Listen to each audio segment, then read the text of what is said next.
Agustus tahun 45, hari kemerdekaan kita. Hari merdeka. Sejak berkumandangnya Proklamasi Republik Indonesia tanggal 17 Agustus 1945, maka pada tiap tanggal dan bulan itu oleh seluruh rakyat Indonesia dirayakan dan diperingati secara meriah dan mengesankan. Beraneka rona dan sorak, berbagai macam gapura menghias kota dan desa sebagai tanda mengenang hari bersejarah itu. Pada saat itu, siapa saja yang tahu akan arti 17 Agustus akan menyambut dengan segala kegembiraannya.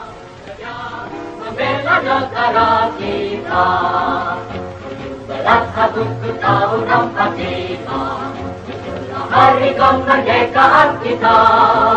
Hari merdeka, nusa dan bangsa. Dan hari ulang tahun kemerdekaan yang ke-21 tahun ini, seperti biasa, diadakan pula di Jakarta sebagai ibu kota Republik Indonesia, di mana Presiden Kepala Negara berkenan akan memberikan amanatnya. Bertempat di Istana Merdeka, mulai pagi-pagi benar telah berjajar ribuan massa pemuda dan golongan untuk siap menerima wedangan atau mendengarkan amanat dari Bapak. Selain Presiden, hadir pula para menteri dari Kabinet Ampera. Dalam amanatnya, Presiden antara lain berkata, bersyukur kepada Tuhan Yang Maha Esa bahwa Ia telah melindungi dan menuntun negara dan bangsa kita hingga kita dengan selamat telah sampai kepada hari yang berbahagia sekarang ini. Dan moga-mogalah lindungannya dan tuntunannya itu tetap dikurniakan kepada negara dan bangsa kita dalam memasuki tahun yang ke-22 dari kehidupannya dan selanjutnya.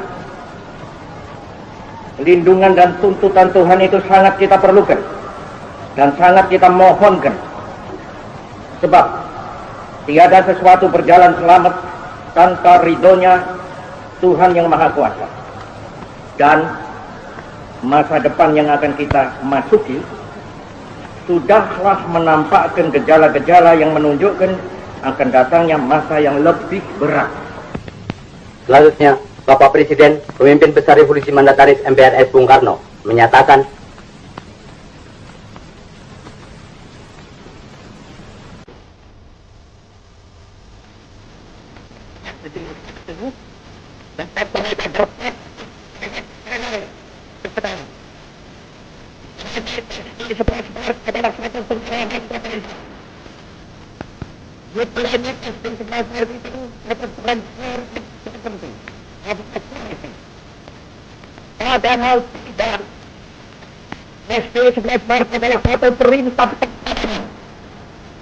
perintah pengamanan jalannya pemerintahan, pengamanan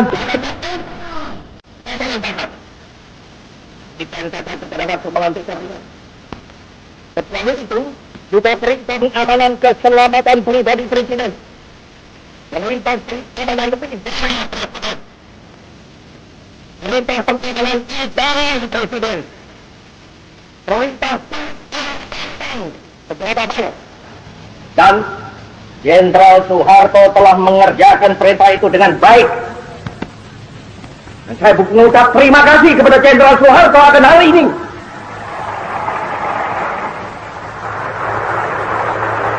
selanjutnya Bapak Presiden menyatakan, isi jiwa kita yang sedalam-dalamnya, maka pokok intisari mandat yang saya terima dari MPRS ialah membangun bangsa, nation building dari kemerosotan zaman kolonial untuk dijadikan satu bangsa yang berjiwa, yang dapat dan mampu menghadapi semua tantangan. Satu bangsa yang merdeka dalam abad ke-20 ini. Itulah intisari pokok daripada mandat MPRS kepada saya.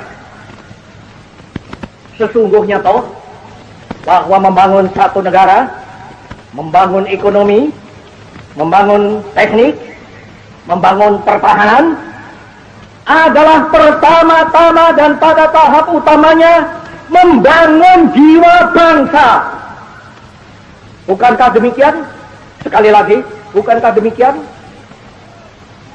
Tentu saja keahlian adalah perlu, tetapi keahlian saja tanpa dilandaskan pada jiwa yang besar tidak akan dapat mungkin akan mencapai tujuannya. Inilah perlunya, sekali lagi mutlak perlunya nation and character building. Selanjutnya Bapak Presiden menyatakan, sudah terang, gestok kita tutup.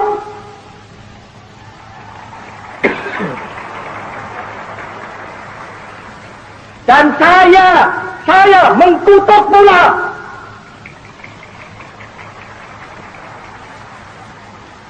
Dan seperti sudah kukatakan berulang kali dengan jelas dan tandas, yang bersalah harus dihukum. Untuk itu aku bangunkan Mahmiluk. Tetapi kenapa kita sesudah terjadinya gestok itu harus robah haluan? Kenapa kita sesudah terjadinya gestok itu harus melempar jauh beberapa hal yang sudah nyata baik? Tidak. Pancasila, Panca Ajimat, Trisakti harus kita pertahankan terus, malah harus kita pertumbuhkan terus. selesai amanat yang dibacakan dari pidato beliau yang berjudul "Jangan sekali-kali meninggalkan sejarah", maka acara berikutnya ialah pembacaan naskah proklamasi 17 Agustus 1945 yang dibacakan oleh Sekretaris Negara Muhammad Ihsan SH. Ya, proklamasi 17 Agustus 1945 adalah saat berakhirnya penjajahan di atas bumi Negara Kesatuan Republik Indonesia.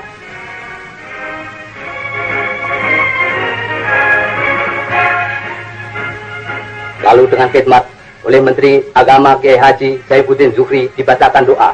Semoga Tuhan memberikan rahmatnya kepada seluruh rakyat dan bangsa Indonesia. Amin.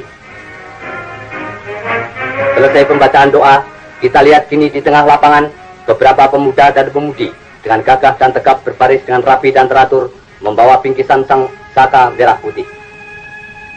Seperti halnya pada tiap peringatan Hari Proklamasi 17 Agustus, tak mungkin terlupakan lambang kebesaran bangsa dan negara, bendera pusaka sang dwi warna merah putih.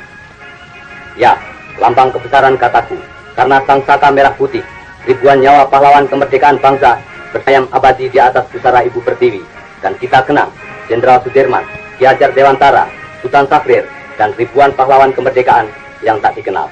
Gugur tanpa pamrih dengan semboyan, lebih baik mati daripada dijajah kembali.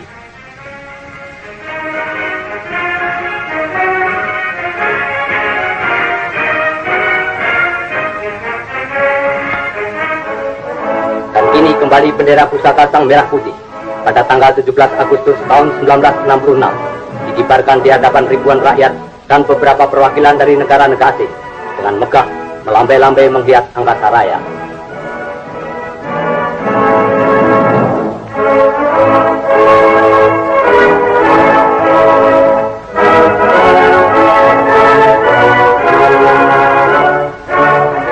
Pada sore harinya, peringatan Hari Kemerdekaan yang ke-21 di Jakarta, di tempat yang sama yakni di Istana Merdeka, diadakan aubade oleh anak-anak sekolah.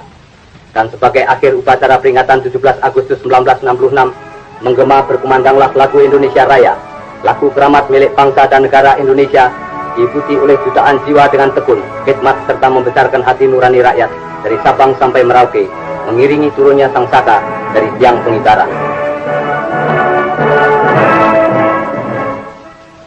Dirgahayu Republik Indonesia.